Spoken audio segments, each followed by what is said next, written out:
Everyone, welcome back to my channel Bhumi's life. আশা করছি তোমরা অনেক ভালো আছো। গতকাল কিন্তু খুব হ্যাপা হয়েছিল, মানে ভীষণ কষ্ট হয়েছিল। প্রায় রাত 10:30টার দিকে শুয়েছিলাম জানো তো। আবারও সেই সকাল 5টার সময় উঠেই গেছি।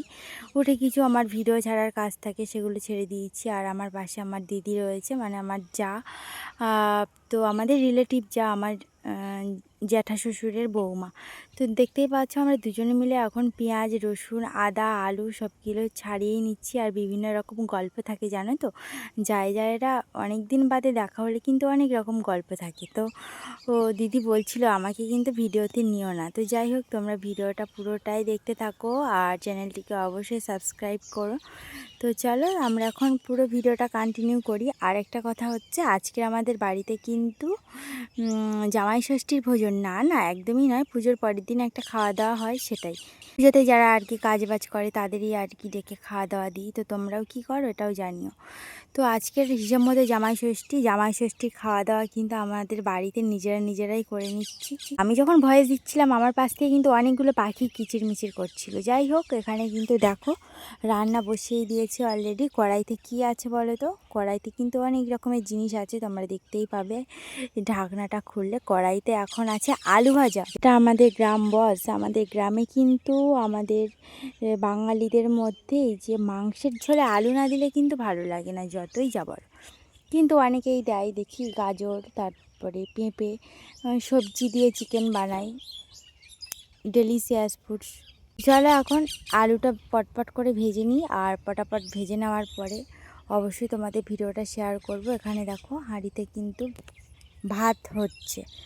আর এখানে দেখো আলু ভাজার জন্য কিন্তু আলু কুচানো হয়েই গেছে অলরেডি। আর এইখানে রয়েছে মাংস। মুরগিগুলো আছে গোটা গোটা, বাজার থেকে কিনে নিয়ে এসেছে, এইভাবেই ছাল ছাড়িয়ে দিয়ে তুই এবার কাটার অপেক্ষায়।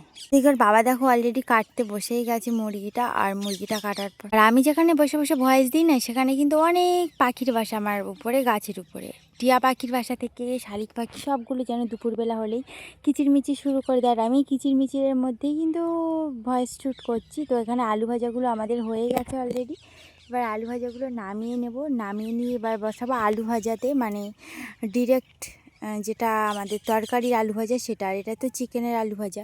এখন ঝটপট করে আলুগুলো নামিয়ে নিই। আর এক হাতে ক্যামেরা, এক হাতে হচ্ছে আলু ভাজা। তো অবশ্যই বুঝতেই পারছো কতটা প্রবলেমের মধ্যে। আর উনানের রান্না, কখন যে আগুনটা গায়ে ছিটকে আসবে সেটাও কোনো ভয়ও লাগে। আর ফোনটাও যেন ভয় হয়, যেন কড়ার মধ্যে এই বুঝে পড়ে গেল। তো আলুগুলো বেশ কড়া করে ভেজে নিয়েছি। তো আলু ভাজার পর এখনও মাছ ভাজা বাকি আছে, কিন্তু মাছ এখনও পর্যন্ত কাটা হয়নি। পুকুরের মাছ সবে পুকুর থেকে উপরে উঠে এসেছে, জাল ফেলে তোলা হয়েছে, কিন্তু এখনও পর্যন্ত কাটা হয়নি, ধোয়া হয়নি, ভাজা তো এখনও বীজ বাকি। এখন যা গরম পড়েছে। তো আরেকটা জিনিস, আজকের কিন্তু জামাই ষষ্ঠী। তো জামাই ষষ্ঠীতে কোন কোন দাদা ভাইরা অবশ্যই গিয়েছো দিদিদের নিয়ে, অবশ্যই কমেন্ট বক্সে জানিও। আর আমরা তো যাই না কোনো বছর, তো এবছরে যাইনি জামাই ষষ্ঠীতে। তো চলো এখন এখানে দেখতে পাচ্ছ বাবা কিন্তু রান্না বসিয়েই দিয়েছে কড়াইতে, সব কিছু মশলা অ্যারেঞ্জ করে। আর কড়াইতে তেজপাতা, তেল সব কিছু দেওয়া হয়ে গেছে। এই কড়াইটা রান্নাঘরের মধ্যেই রান্না হচ্ছে মাংসের ঝোল, হচ্ছে বাইরের উনুনে রান্না করছে। আর এখানে তো গ্যাসে রান্না করছে। চিকেনটা ওই রান্না করবে, কারণ চিকেনে এমনিতে 5 কিলো চিকেনটা কিন্তু আমি 5 কিলো চিকেন কোনোদিনই রান্নাতে বসাইনি। তো আজকের প্রথমবার চিকেন রান্না করছে ওর বাবাই অতটাই। তো এর সাথে কিন্তু টমেটো, পেঁয়াজ, রসুন সব কিছু রেডি। তো অবশেষে কষাই করার পরে হচ্ছে জলটা দেওয়াও হয়ে গেছে অলরেডি। এবার শুধু একটু ফোটানোর পরে ফুটিয়ে আর কি ঝোলটাকে বসিয়ে দিয়ে তারপর তো চিকেনটা নামানো হবে। চিকেনের পরে আমি কিন্তু ওপাশে এখনও মাছ ভাজবো, তারপরে আলু ভাজা বসাবো, তারপরে হবে আমের চাটনি। আজকের মোট 4টে আইটেম। আর তা বাদে তো আম রয়েছে, মিষ্টি রয়েছে। জামাই ষষ্ঠীতে আর কি লাগে বলো, নিজেদের রান্না নিজেরাই করে খেয়ে নিলাম।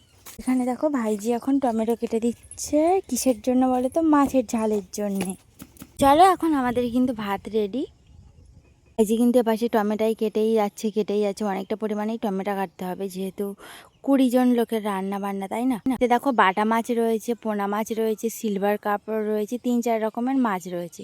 কড়া করে ভেজেই নিচ্ছি অলরেডি। তো তোমরা চলো পুরো ব্লগটা কন্টিনিউ করো। জামাই ষষ্ঠীতে কে কে গেছো অবশ্যই জানিও। আর আমাদের জামাই ষষ্ঠী যে বাড়িতে দেখতেই পাচ্ছ, এখন পুরো 1টা বাজে আমাদের জামাই ষষ্ঠী। এখন এই যে রান্না হচ্ছে, জামাই ষষ্ঠী তো আর কোথাও হয় না। চলো আমাদের রান্নাবান্না প্রায় কমপ্লিট করি, তারপর তোমাদের সাথে কথা হবে।